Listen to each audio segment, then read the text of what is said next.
When we turn the pages of Genesis, chapter 11, we encounter a story that has fascinated readers for centuries: the tale of the Tower of Babel. It is brief, occupying only a few verses, yet its implications ripple through the entirety of Scripture and human history. On the surface, the narrative tells of a unified humanity, speaking a single language, coming together to build a city and a tower with its top in the heavens. Yet beneath this simple account lies a profound meditation on human ambition, divine sovereignty, and the delicate balance between creativity and pride. As we explore this passage, we are invited not merely to understand an ancient event, but to see its relevance in our own lives, reflecting on the ambitions we pursue, the unity we cultivate, and the humility we must embrace before God. The narrative begins with a reminder of humanity's dispersion after the flood. Now the whole earth had one language and the same words. Genesis 11 verse 1. This initial statement is significant. Language is not only a means of communication, but a symbol of unity. For a brief moment, humanity shared more than words. They shared vision, purpose, and collective strength. The story tells us that people journeyed eastward and found a plain in the land of Shinar.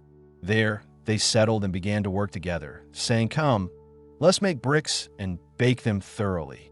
The focus on bricks and mortar may seem mundane, yet it conveys something profound about human ingenuity.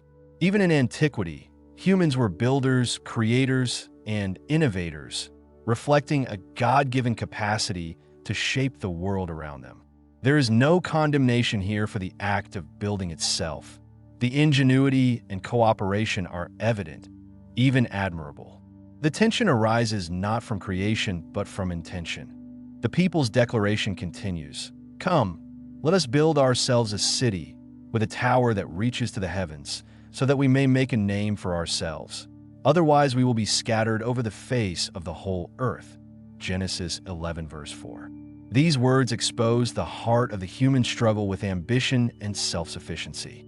The desire to make a name for ourselves points to an aspiration that surpasses survival or communal well-being. It hints at pride, at the temptation to place oneself above God. While cooperation and technological skill are neutral, the motivation here becomes spiritually significant. Humanity, seeking security and recognition, attempts to assert control over their destiny, forgetting the lessons of the flood that humbled their ancestors.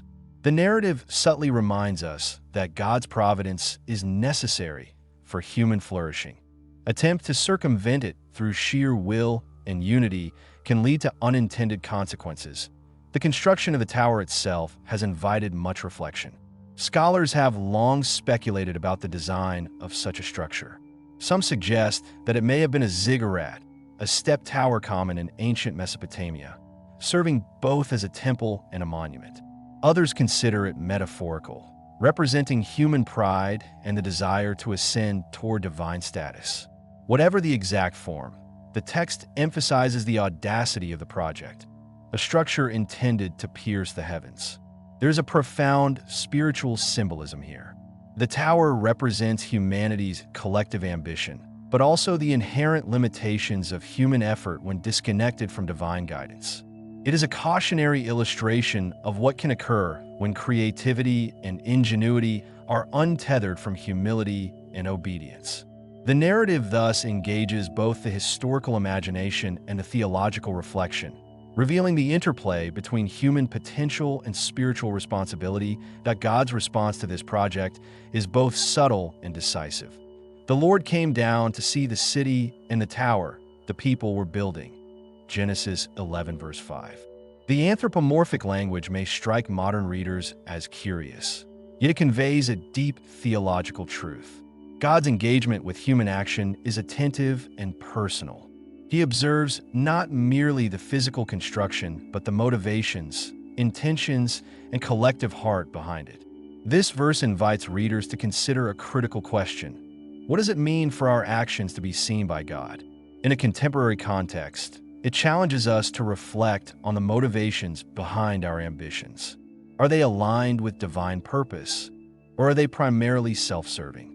The biblical narrative suggests that God values not just the visible outcomes of our endeavors, but the spiritual posture with which we pursue them. The narrative continues with God's pronouncement. Come, let us go down and confuse their language so they will not understand each other. Genesis 11 verse 7. This decisive intervention halts the project, scattering humanity across the earth. The result is both linguistic and geographical dispersion, a divinely orchestrated reminder of human limitation and the need for humility. At first glance, this action may appear severe, yet it carries a profound lesson. Unity and ambition are gifts, but without reverence and acknowledgement of God, they risk tipping into arrogance and disobedience. By dispersing humanity and diversifying language, God preserves both the potential for cultural richness and the imperative of humility. The confusion of tongues reminds us that ambition, however commendable in execution, must always remain under the guidance of divine wisdom. As we reflect on the story of Babel, it is helpful to consider its literary and historical context. The ancient Near East was a region of great empires and monumental architecture. Cities such as Babylon and Uruk were known for their towering ziggurats, serving as both religious centers and symbols of human ingenuity.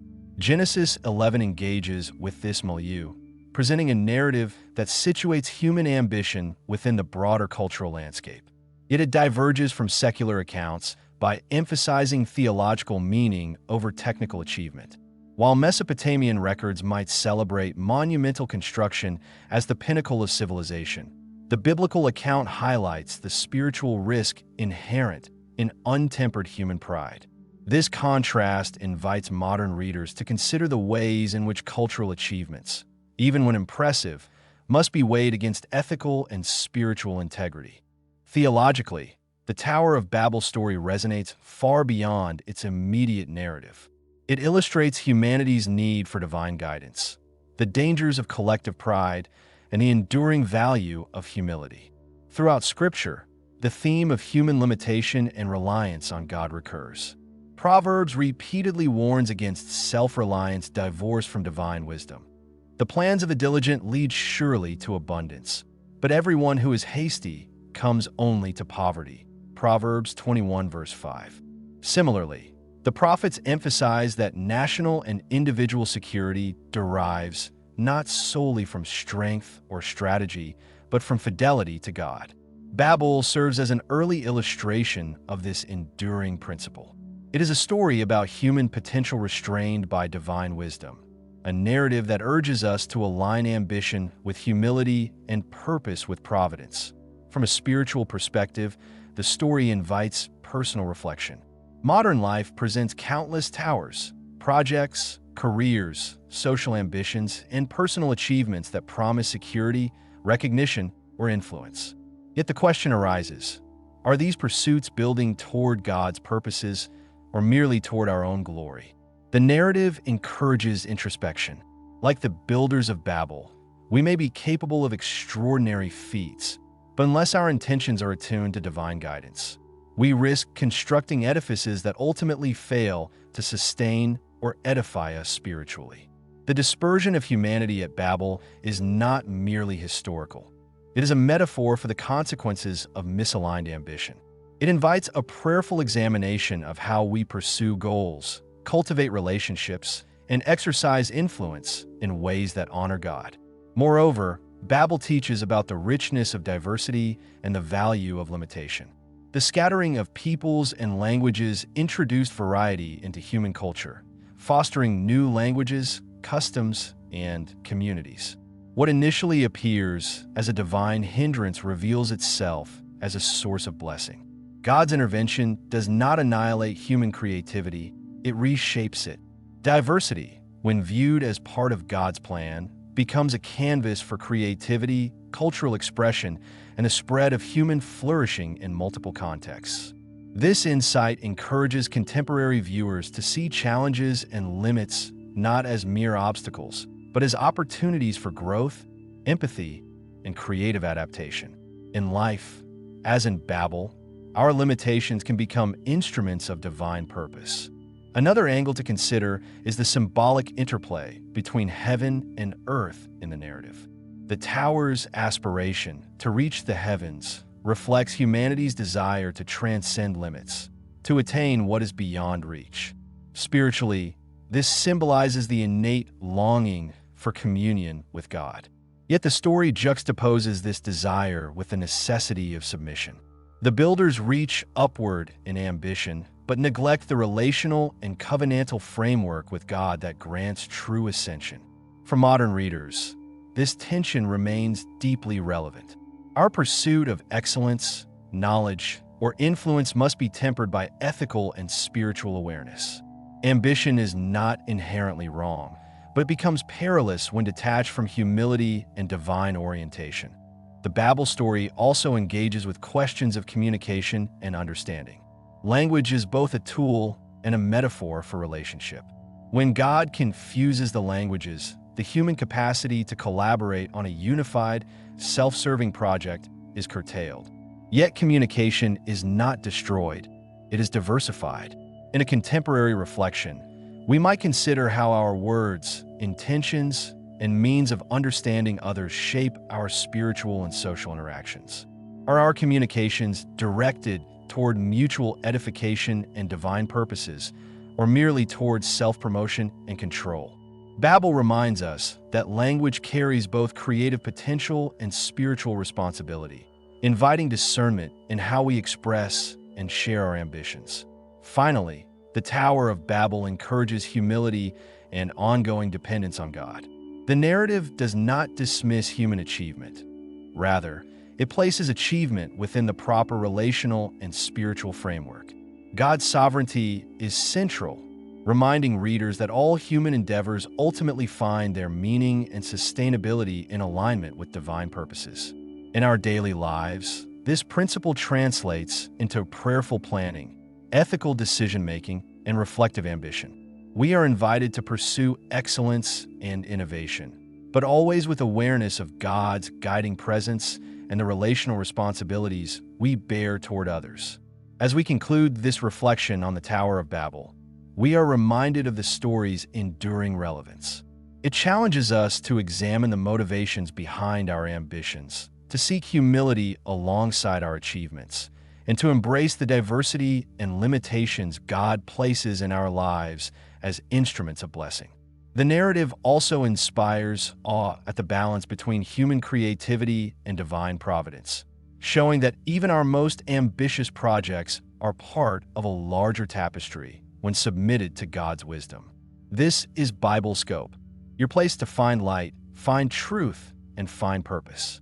If this journey speaks to your heart, like the video and subscribe to walk through Scripture with us.